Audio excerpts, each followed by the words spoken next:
All right, what's up, guys? Just a quick little breaking news update. Not one that should really surprise anybody at this point, but we try to cover everything around here. So, a little bit ago, we got word that Gerald Everett is out of here, signing with the Los Angeles Chargers. So, Gerald Everett spent 1 year in Seattle.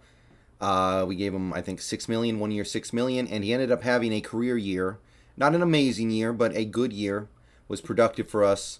Probably the best tight end we got since Jimmy Graham's last year here. And obviously, once we got Noah Fant and gave Will Dissly all that money, it was pretty obvious that Gerald Everett was not going to be back. So Gerald Everett goes to the Chargers to, I guess, make Wilson's life a little harder in the absolutely insane AFC West. I mean, that arms race in the AFC West, it's unlike anything I've ever seen. And I wish Gerald Everett the best. I don't think him leaving is necessarily because of performance. I thought he performed overall pretty fine. I actually like him. I actually think he's good, and I would have liked to have brought him back in a different timeline. But with Wilson gone and with Noah Fant in, I don't think you could even consider it. Noah Fant, for all we know, is going to become an elite tight end because he does have the measurables of an elite tight end. And then we have the Will Dissly contract. So I pretty much knew Everett was not going to come back in this timeline where we have Noah Fant and gave Dissly all that money. Only thing that I'm really tripping on is the fact that the Chargers get Gerald Everett for 6 million a year, and we give Dissly. I know it's actually a 2 year, 13. What is it? $13.5 million deal. Still more.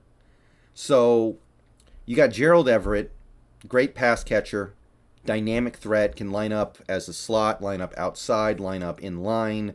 Not a bad blocker, I don't think. I know he's not great or anything. I know he's not special in that area, but I don't think he's bad. Matchup nightmare for linebackers and safeties because of his size and speed. Somebody who can make plays down the field. Somebody who did make plays for us last year. Obviously, there were some drops. There were a couple of fumbles. It wasn't amazing, but it was good. So he gets 6 million a year.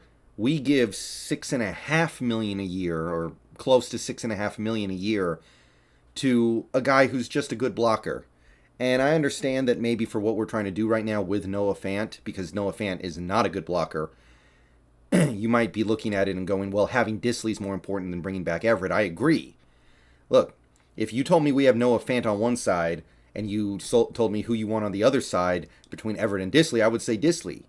But last I checked, tight ends don't get paid for being elite blockers. They get paid for their ability to make plays in the passing game, catching the ball.